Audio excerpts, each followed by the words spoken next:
আজ শেয়ার করছি মেথি chicken recipe. খুবই টেস্টি এই মেথি চিকেন রেসিপিটি আগে যদি কখনো ট্রাই না করে থাকেন, অবশ্যই একবারের জন্য হলেও বানিয়ে দেখবেন। অসম্ভব মজার এই মেথি চিকেন রেসিপিটি বানানোর জন্য প্রথমে আমি একটা পেস্ট বানিয়ে নিচ্ছি। এখানে আছে 4টা ফ্রেশ কাঁচামরিচ, অল্প একটু পুদিনা পাতা, 1 কাপ ভরে ধনিয়া পাতা, সামান্য লেবুর রস আর অল্প কিছুটা পানি দিয়ে গ্রাইন্ডারে গ্রাইন্ড করে নিয়েছি। চুলাতে হাঁড়ি বসিয়ে সরিষার তেল দিলাম 3 টেবিল চামচ পরিমাণে, 4-5টি এলাচ, 1 চা চামচ জিরা, 2টা দারুচিনি, 2টা তেজপাতা, 1/4 চা চামচ গোলমরিচ, 3-4টা লং দিয়ে চুলার আঁচ লো করে হালকা করে গরম মশলাগুলোকে একটু ভেজে নেব। এবার চুলার আঁচ মিডিয়াম হাই করে 2 কাপ পরিমাণে কুচানো পেঁয়াজ দিয়ে লাইট গোল্ডেন কালার আনা পর্যন্ত ভেজে নিচ্ছি। দিয়ে দিচ্ছি 1 চা চামচ আদা বাটা, 1 চা চামচ রসুন বাটা। এটাকে একটু কষিয়ে নিতে হবে যতক্ষণ না আদা রসুনের কাঁচা ভাবটা চলে না যায়।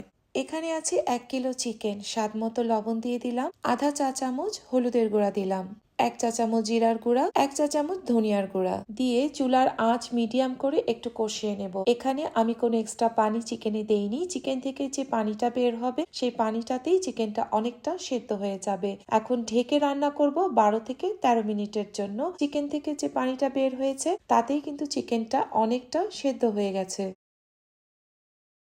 দিয়ে দিচ্ছি আগে থেকে বানিয়ে রাখা ধনিয়া পাতার পেস্ট, আধা চা চামচ গরম মশলা দিয়ে দিলাম। এখন ধনিয়া পাতার পেস্ট, গরম মশলার চিকেনটাকে ভুনে নিচ্ছি। আধা কাপ পরিমাণে পানি দিয়ে দিলাম। সবকিছু একসাথে নেড়ে চেড়ে ভালো করে ভুনে নিতে হবে।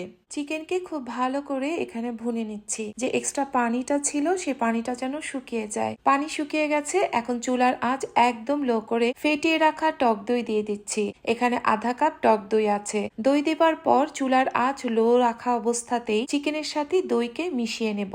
এখন চুলার আঁচ মিডিয়াম হাই করে চিকেন এবং দইকে ভুনে নেব 2 মিনিটের জন্য। চিকেন এবং দই ভালো করে ভুনা হয়ে গেছে। এখন এখানে 500 গ্রামের মতো আগে থেকে ধুয়ে কুটে বেছে রাখা মেথি শাক দিয়ে দিলাম। এখন ঢেকে 5 থেকে 6 মিনিটের জন্য মিডিয়াম আঁচে রান্না করে নেব।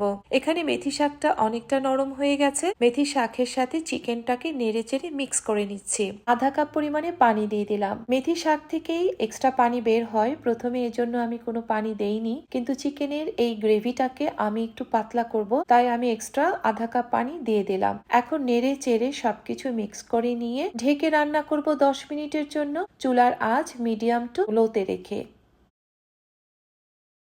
হয়ে গেল অসম্ভব মজার চিকেন দিয়ে মেথি শাকের রেসিপিটি।